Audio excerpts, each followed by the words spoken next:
नमस्कार, मेरी YouTube channel KSS to vision पर आपका स्वागत है। आज का हमारा टॉपिक है 5 दिन के अंदर 3 ग्रहों का राशि परिवर्तन हमारे जीवन में किस तरीके के प्रभाव लेकर के आएगा, क्या बदलाव लेकर के आएगा। तो 3 ग्रहों का परिवर्तन, राशि परिवर्तन, इससे ही स्वतः ही ये सिद्ध हो जाता है कि यानी कि जीवन के विभिन्न पक्षों पर व्यापक प्रभाव पड़ने वाला है। ठीक है, तो ये जो परिवर्तन होने वाला है ये कौन से ग्रह का रहे हैं? शुक्र, मंगल और सूर्य, ये 3 ग्रहों का परिवर्तन होने जा रहा है। तो शुक्र ने तो आज के दिन ही परिवर्तन कर लिया है 10 अप्रैल को।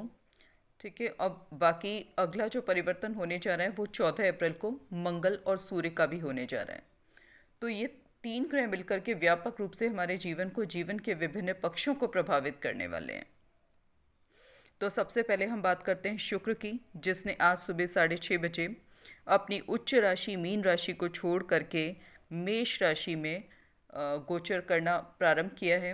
तो इस गोचर का फल किस प्रकार का मिलेगा जीवन में, लेकिन उससे पहले ज़रूरी है कि हम ये इन चीज़ों को जान लें कि कौन सा प्लैनेट जो है वो किन चीज़ों पर उसका प्रतिनिधित्व होता है, वो किन चीज़ों को सिग्निफाई करता है।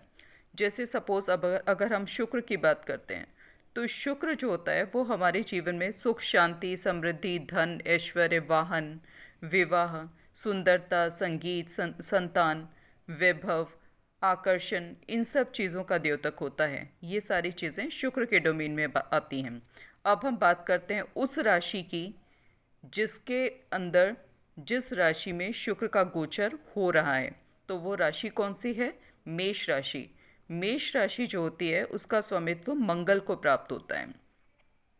और मंगल किस तरीके की चीज़ें, किन चीज़ों का डोमेन, कौन से चीज़ें मंगल के डोमेन में आती हैं? वो आती हैं आपका अधिकार, गति, ऊर्जा, चंचलता, चपलता, हठ, हिम्मत, पराक्रम। ठीक है, हमारे बॉडी में जो रेड ब्लड सेल्स और हमारा जो ब्लड है वो भी मंगल के अंतर्गत आता है। ठीक है, तो और स्टेमिना, आपकी कोई भी तुरंत निर्णय लेने की जो क्षमता होती है वो विशेष रूप से मंगल के कारण होती है। मंगल तुरंत फल देने वाला प्लेनेट होता है। ठीक है, अब उसके बाद में कौन से वो प्रोफेशन है उनकी हम बात करते हैं जो विशेष रूप से इस गोचर से प्रभावित होंगे। तो मंगल और शुक्र दोनों ही गति वाले ग्रह हैं। ठीक है, तो यहाँ पर जो प्रभाव होगा तुरंत प्रभाव। ठीक है, यानी कि वो प्रोफेशन जो जहाँ पे तुरंत निर्णय की लेने की ज़रूरत होती है वो विशेष रूप से प्रभावित होंगे इससे, इस गोचर से। तो यदि हम शुक्र की बात करते हैं तो शुक्र का हमने पहले ही बताया, शुक्र जीवन में किन चीज़ों को इंडिकेट करता है। शुक्र आमोद प्रमोद, भोग विलास, ठीक है, टूरिज्म, हॉस्पिटैलिटी, होटल इंडस्ट्री, ठीक है, इन सब चीज़ों को शुक्र दिखाता है। फिर फिल्म इंडस्ट्री होगी, वो भी शुक्र के अंतर्गत आती है। एंटरटेनमेंट इंडस्ट्री, थिएटर, इन सब चीज़ों का विचार भी शुक्र से किया जाता है। कोई भी कलात्मक चीज़, ठीक है, जिससे हमारा जीवन, हमारे सुख सुविधाओं में बढ़ोतरी होती हो, वो शुक्र के अंतर्गत आती है। ठीक है, और मंगल जो होता है, वही मंगल जो होता है वो ट्रेवल, टूरिज्म और तुरंत निर्णय लेने वाले जो प्रोफेशन होते हैं वो मंगल के अधिकार क्षेत्र में भी आते हैं। जैसे पुलिस, मिलिट्री, डॉक्टर्स, उसमें विशेष रूप से सर्जन्स, ये सारे जो प्रोफेशन होते हैं ना, ये मंगल के डोमेन में आते हैं। तो इन प्रोफेशन से जुड़े हुए जो लोग हैं उनके लिए ये गोचर लाभान्वित, शुभ फल प्रदान करने वाला साबित होगा। जबकि वो प्रोफेशन जहाँ ठहराव की ज़रूरत होती है, जहाँ जो है निर्णय तुरंत नहीं लिए जा सकते, हर चीज़ जो होती है उसमें वो टाइम टेकिंग होती है, तो ऐसे प्रोफेशंस के लिए ये गोचर बहुत ज़्यादा शुभ फल प्रदाता नहीं बन पाएगा।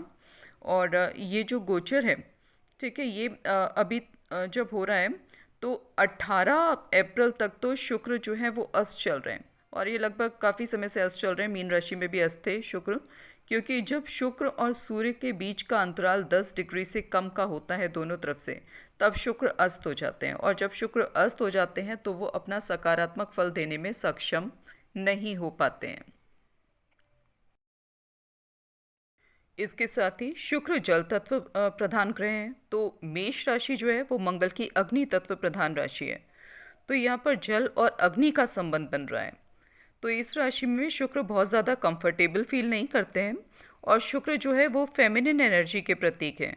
वहीं मंगल मस्कुलिन एनर्जी यानी कि पुरुष तत्व प्रधान एनर्जी को का प्रतिनिधित्व करते हैं। तो इन दोनों एनर्जीज़ का संयुक्त होना व्यक्ति विशेष के चरित्र में, उसके स्वभाव में ऐसे गुण पैदा कर देता है जो कि बहुत ज़्यादा अच्छे नहीं कहे जा सकते सामाजिक दृष्टिकोण से। और व्यक्ति जो है उसका जो रुझान है, उसका जो इंक्लिनेशन है वो भोग विलास की तरफ बढ़ जाता है। ठीक है। और भोग विलास की अधिकता आप सभी जानते ही हैं, हम सभी की जीवन में समस्याओं को जन्म देती है। मिथुन लग्न एवं चंद्र राशि के जातकों के लिए शुक्र का गोचर आपके 11वें भाव यानी कि इनकम हाउस पर हो रहा है।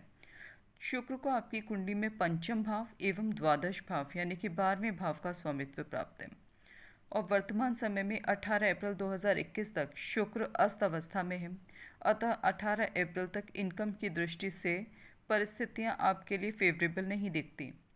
आपके इनकम हाउस का स्वामी होकर मंगल वर्तमान समय में 14 अप्रैल 2021 तक 12वें भाव में गोचर कर रहे हैं। 12वें भाव से foreign land, foreign company, MNC इत्यादि का भी विचार किया जाता है। और 12वें भाव का स्वामी होकर शुक्र इनकम हाउस पर गोचर कर रहा है यानी कि हाउस एक्सचेंज। तो यदि आप किसी विदेशी कंपनी में कार्यरत हैं या किसी एमएनसी में कार्यरत हैं या किसी भी ऐसी कंपनी में आप कार्य करते हैं जिसका संबंध विदेश से है, तो ये गोचर आपके लिए अनुकूल है। विदेशी माध्यम से आपके लिए अर्निंग की संभावना भी बनी हुई है। वर्तमान समय में शुक्र संतान भाव का स्वामी होकर संतान भाव पर दृष्टि डाल रहे हैं। अतः संतान की तरफ से सुख या फिर संतान के सुख की प्राप्ति आपको होने का योग बन रहा है। अब बात करते हैं मंगल की। तो मार्स आपकी कुंडली में 6th एवं 11वें भाव के स्वामी हैं और 14 अप्रैल को आपके लग्न पर ट्रांसिट करने वाले हैं, गोचर करने वाले हैं मिथुन राशि में, जो कि मंगल की फेवरेबल राशि नहीं होती है। लेकिन लग्न पर अपने गोचर के दौरान मंगल आपके निर्णय लेने की क्षमता को प्रभावित करेंगे। आपके स्वभाव में जल्दबाजी का गुण आ जाएगा। आप तुरंत झटपट निर्णय लेने लगेंगे, जो कि आपके लिए नुकसानदेह साबित होगा, क्योंकि लग्न का जो लॉर्ड है वो बुध है और बुध वर्तमान समय में आपके 10वें भाव में अपनी नीच राशि में गोचर कर रहा है। तो विशेष रूप से आपके जो निर्णय होंगे वो आपके कार्यक्षेत्र को प्रभावित करेंगे। और मंगल की चौथी दृष्टि आपके 4th भाव पर पड़ेगी, जो कि घर के वातावरण को नकारात्मक रूप से प्रभावित करेगा। माँ के साथ भी आपके संबंध खराब हो सकते हैं, अतः सावधानी बरतें। मंगल की 7वीं दृष्टि आपके 7वें भाव पर पड़ेगी, जो कि जीवन साथी एवं बिजनेस पार्टनर का भाव कहलाता है। तो 7वें भाव का स्वामी जुपिटर है और मंगल और जुपिटर आपस में मित्र होते हैं। अतः यहाँ मंगल की दृष्टि से कोई काम बिगड़ेगा नहीं, लेकिन फिर भी स्वभाव में विनम्रता आपको बनाए रखना होगा, ताकि सबके साथ आपके संबंध मधुर बने रहें और आप अधिक से अधिक ग्रहों का लाभ जीवन में उठा सकें और तरक्की कर सकें। मंगल की 8वीं दृष्टि आपके 8वें भाव पर पड़ रही है, जहाँ मकर राशि में शनि विराजमान है। यहाँ मंगल की दृष्टि आपको आकस्मिक लाभ दिला सकती है, क्योंकि मंगल आपके इनकम हाउस के भी स्वामी है। इस दौरान यदि आप जॉब चेंज करने का विचार कर रहे हैं तो कर सकते हैं, स्थिति आपके लिए अनुकूल है। जो नया जॉब होगा वो अपने नया जॉब आपके लिए वेतन वृद्धि की संभावनाएं लेकर के साथ में आएगा। अब बात करते हैं तीसरे प्लैनेट सूर्य के गोचर की। लेकिन किसी राशि विशेष के परिप्रेक्ष्य में सूर्य का विवेचन करने से पूर्व पहले हम इस पर विचार कर लेते हैं कि सूर्य हमारे जीवन में किन चीज़ों का प्रतिनिधित्व करता है। तो सूर्य को ज्योतिष में पिता का कारक माना जाता है, आत्मा का कारक माना जाता है, गवर्नमेंट अथॉरिटी का प्रतीक माना जाता है, सरकार के साथ में रिलेशंस का विचार भी सूर्य से किया जाता है। सूर्य को पॉलिटिक्स का भी प्रतीक माना जाता है, जिसकी कुंडली में सूर्य स्ट्रांग होता है, 10वें भाव से संबंधित हो या किसी उच्च की राशि में बैठा हो और 10वें भाव से संबंध बना रहा हो, तो ये पॉलिटिक्स में सफलता दिलाने का काम करता है। और इससे फेम, ईगो, आपके सीनियर्स, आपकी हेल्थ, वाइटैलिटीज़ और आपकी जो सेल्फ एस्टीम है, कॉन्फिडेंस है, इन सब चीज़ों का विचार भी सूर्य की स्थिति से, कुंडली में कैसी स्थिति है उसके आधार पर किया जाता है। और ये जो सूर्य है ना, ये आपका इसको सिंह राशि का स्वामित्व प्राप्त है। तुला राशि में सूर्य नीच का हो जाता है, वहीं मेष राशि में सूर्य जो है उच्च का हो जाता है। तो वर्तमान समय में सूर्य का जो गोचर है अपनी उच्च की राशि मेष राशि में होने जा रहा है 14 अप्रैल 2021 से, और इस राशि में वो 1 महीने का समय बिताएंगे और 14 मई तक इस मेष राशि में ही सूर्य गोचर करेंगे और उसके बाद में फिर मेष राशि को छोड़ करके वृष राशि में वो एंटर कर जाएंगे, प्रवेश कर जाएंगे। मिथुन लग्न एवं चंद्र राशि के जातकों के लिए सूर्य आपकी कुंडली में पराक्रम भाव के स्वामी है, और पराक्रम भाव के स्वामी हो करके ये आपकी कुंडली में आपके इनकम हाउस पर अपनी उच्च राशि में गोचर करने जा रहे हैं। और 14 अप्रैल 2021 को इनका गोचर शुरू होगा और यहाँ पर ये 1 महीना इस राशि पर गोचर करेंगे, तो यानी कि 14 मई 2021 तक। तो इस दौरान आपके लिए वेतन वृद्धि की संभावनाएं बनी हुई हैं। साथ ही अधिकारी वर्ग का, आपके सीनियर्स का आपको अच्छा सहयोग मिलेगा। लेकिन 11वें भाव में बैठे जब गोचर करेंगे सूर्य, तो सूर्य की सप्तम दृष्टि आपके संतान भाव पर पड़ेगी, जहाँ पर शुक्र की राशि 7 नंबर पड़ा हुआ है, और इसके स्वामी होकर, पंचम भाव के स्वामी होकर शुक्र का जो गोचर है वो भी वर्तमान समय में जो है 11वें भाव में चल रहा है। तो यहाँ पर सूर्य और शुक्र जो आपस में शत्रु होते हैं, है ना, तो इन दोनों का ही गोचर आपस में यहाँ पे एक साथ में चल रहा है। तो अब अभी वर्तमान समय में भी शुक्र अस्त है, और 18 अप्रैल तक शुक्र अस्त रहेगा, तो तब तक संतान पक्ष की तरफ से दिक्कतों का सामना आपको करना पड़ सकता है। तो इसको लेकर के आपको सावधान रहना होगा और समझदारी से काम लेना होगा।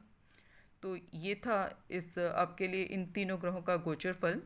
तो यदि आप मेरे द्वारा शेयर की गई इस इन्फॉर्मेशन से संतुष्ट हों तो मेरे चैनल को लाइक करें, सब्सक्राइब करें, जिससे कि हमारा उत्साहवर्धन हो और मैं और ज़्यादा अच्छी इन्फॉर्मेशन लेकर के आपके लिए आऊँ और आप ज़्यादा से ज़्यादा उसे लाभ उठा सकें। पर्सनल हॉरोस्कोप एनालिसिस के लिए आप हमें इस नंबर पे कांटेक्ट कर सकते हैं 9560263278, बट उसके लिए चार्जेस एप्लीकेबल होंगे। अब इस वीडियो को हम यहीं समाप्त करते हैं। धन्यवाद, नमस्कार, आपका दिन शुभ हो।